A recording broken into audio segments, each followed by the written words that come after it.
Olá, curioso! Esse é o nosso primeiro vídeo aqui do grupo Caixa dos Mistérios. Eu me chamo Jorge, sou o narrador do grupo. Eu e outros jogadores preparamos esse vídeo para apresentar um pouco sobre o jogo Geist, The Sin Eaters, ou Geist, os Devoradores de Pecado, que vai ser o próximo jogo dos nossos eventos. Basicamente, esse é um vídeo apenas de resumo.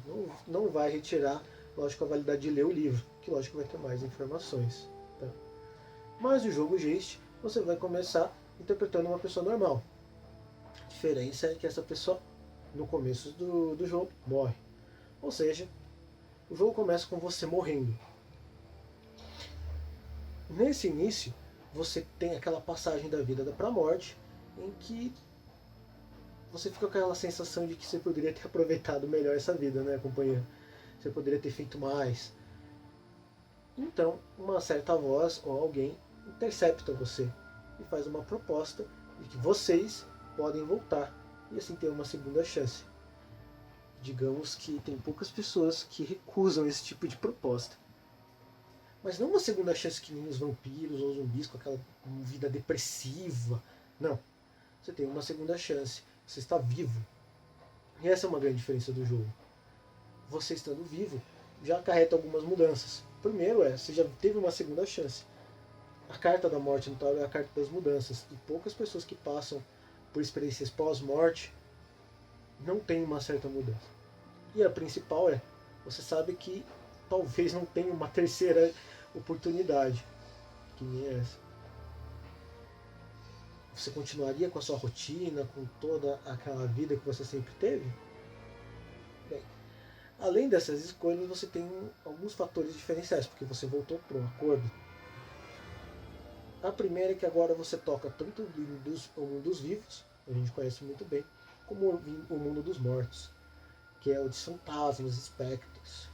E você pode vê-los, falar com eles, interagir com fantasmas que ainda estão vagando no nosso mundo, devido a âncoras ou obsessões que eles estão presos. E o pior, eles sabem que você consegue tocar esses dois mundos. Dependendo do fantasma, se estiver fazendo alguma coisa muito infame ou poética, ele talvez se esconda. Ou talvez ele vai precisar da sua ajuda para algo muito, muito necessário, pelo menos que ele acha. Algumas pessoas podem tentar ignorar. Você acha que é tão fácil assim? Ajude! Não! Me ajude! Outra mudança é que você voltou devido a alguém que fez um acordo. Esse alguém é um geist. Um geist, ele parece um fantasma, mas ele é mais do que um fantasma. Não é bem um deus, né? Ele é mais uma representação da morte. Não sabe muito bem de onde surgiu o geist. Na verdade, ao que aparenta, ele é um fantasma, como qualquer outro, mas que ele perdeu algumas âncoras e tem obsessões no lugar. Mas de onde que ele vem exatamente, por que ele está nesse cargo, talvez nem mesmo o próprio Geist saiba. O fato é que, ao vocês fazerem um acordo, a alma sua e o espírito do Geist se uniram. Por isso são às vezes chamados The Bound, ou a ligação, os amarrados.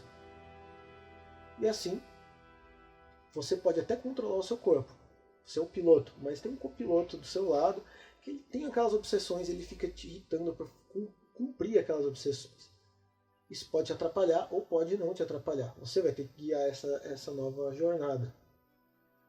E lógico, se houver uma sinergia, um equilíbrio entre o Geist e o Devorador de Pecados, é possível fazer pequenas manifestações de poder. São pequenas manifestações como de fantasmas. Pequenos objetos se movem, ilusões, algo desse tipo. É claro que cada Geist ele é particularmente diferente um do outro. Às vezes ele tem, quanto mais inumano ele está, ele pode ter nomes cada vez mais divinos ou algo assim. Mas basicamente a gente divide cada devorador de pecado, normalmente é igual ao Geist, em entradas. São 5 entradas. É isso de morte que o Geist representa e que provavelmente você morreu. Claro que pode ter diferenças, mas normalmente ele segue esse padrão. O primeiro grupo é os despedaçados, aqueles que morreram por violência, em grandes atos de massacre, assassinatos ou simplesmente de grande violência. O segundo grupo são os silenciosos, que morreram por grandes privações, desde cárcere, privação de sono, privação de fome, enfim. O terceiro grupo é o das presas, aqueles que morreram por natureza. Cai aí tanto pessoas que morreram nas presas de animais, como também por fogo ou outros elementos. O quarto grupo são os acometidos. São aqueles que morreram por doenças, desde grandes pandemias até mesmo pequenas doenças, mas que causaram morte por alguns fatores. E o último é o grupo dos esquecidos, aqueles que morreram por chance. São aqueles que morreram por causas, bem infortunas, aquelas de 1 em 1 milhão. Um raio cair na sua cabeça durante um passeio, ou aquela máquina que nunca deu problema na fábrica. É claro que isso vai diferenciar algumas formas da manifestação de poder, mas invariavelmente é bom citar que o que vai diferenciar alguns casos que caem em mais de uma categoria é como a pessoa, ou melhor, você representa a sua própria morte. Bem, passado isso, é bom dizer que o ato de devorar pecados, que é o cerne da vida dessa união, é o ato de que uma pessoa, um devorador no caso, ela vai interagir com os fantasmas e normalmente guiá-los para alguma coisa melhor. E isso vai variar muito da visão do que cada pessoa tem desse devorar de pecados ou desse melhor. Tá? E no caso do Geist é bom citar que há poucos devoradores de pecado, mas eles não são tão raros assim para que não hajam pequenos grupos. Ineficavelmente, uma cidade pode ter pequenos grupos, que são chamados de crios, e algumas vezes essas crios crescem bastante. Unidos por algum motivo ou algo assim, eles normalmente fazem pequenos rituais. E é bom dizer que rituais não quer dizer algo totalmente escatológico ou tradicional. Em muitos casos, os devoradores eles pegam pequenas partes da cultura local e começam a misturar, e essa mistura vai crescendo, inclusive pegando pequenas, talvez, cerimônias que eles viram em documentários ou outros pontos sobre algo representado na morte em cantos dispersos do mundo. Essa mistura, na verdade, cria rituais que facilitam o contato do próprio devorador com o mundo dos mortos, mas é bom citar que isso, talvez o importante não seja bem o ritual, mas sim a representação da morte que é dada nesse ritual. Né? Nessas crios é bom citar também que elas estão dispersas pelo mundo inteiro, mas há o que a gente chama de rede corpuscular, que são uma rede de informações que as crios, ou melhor, que os devoradores têm para se comunicar entre eles. E isso passa de uma forma bastante sutil, desde em cartas de óbito, músicas, pichações ou algo desse tipo. Mas que alguém que tenha um certo conhecimento, e às vezes isso já é inato devido ao Geist, consegue perceber. Claro que às vezes isso é decodificado por outros seres, mas é um risco possível. E essas informações são passadas tanto para avisar sobre perigos, chamar sobre assembleias ou mesmo pequenas festas e reuniões. E vamos dizer que é sempre importante ter festas e reuniões, não só por uma questão de lazer, mas também uma questão de confraternização, de vínculos. Normalmente essas festas são chamadas festas de carne. Nós temos 3 grandes festas mundiais, que são chamadas de carnivales. Os grandes carnavais são, primeiro, o Carnaval de Veneza, logicamente em Veneza, os Dia de los Muertos, na cidade do México, e o Festival dos Espíritos em Hong Kong. Há também uma situação que tentou se fazer no Mardi Gras ou no Carnaval em Nova Orleans, mas talvez por alguns outros habitantes que são não humanos daquela cidade acabou não se dando muito certo até hoje. Hello! Hey! Hi! Do you like carnival? Welcome to New Orleans! We love it, carnival! And we like you. Por último, é bom citar que cada devorador ele acaba vendo esse mundo de várias formas, tanto religiosamente, espiritualmente, como a própria responsabilidade que ele tem. Normalmente, isso vai identificar algumas pequenas formas de ação, que é conhecidas como arquétipos. Não que são grupos sociais ou algum grupo fechado ascético, mas são apenas arquétipos de ação. São alguns arquétipos, inclusive. Tá? O primeiro é o grupo dos advogados. Acabam gastando energia tentando ajudar os fantasmas e os espíritos a passarem para a próxima fase, para a próxima nível.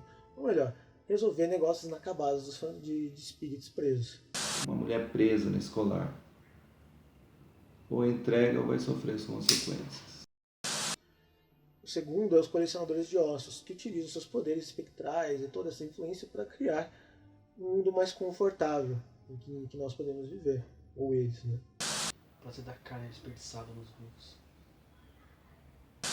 O terceiro são os celebrantes, são aqueles que estão vendo como é essa segunda oportunidade e não estão muito dispostos a perder tempo, e sim aproveitar o melhor dessa vida. O quarto grupo são os guardiões dos portões, que guardam os portões entre os vivos e os mortos, e essa delicada passagem que pode ser corrompida dos dois lados. Você não tem direito de estar aqui. É por isso que eu me envolvi.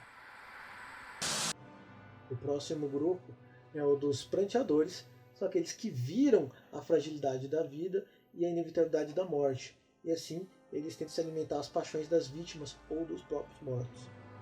Você não pode construir um lugar sem saber o que havia lá.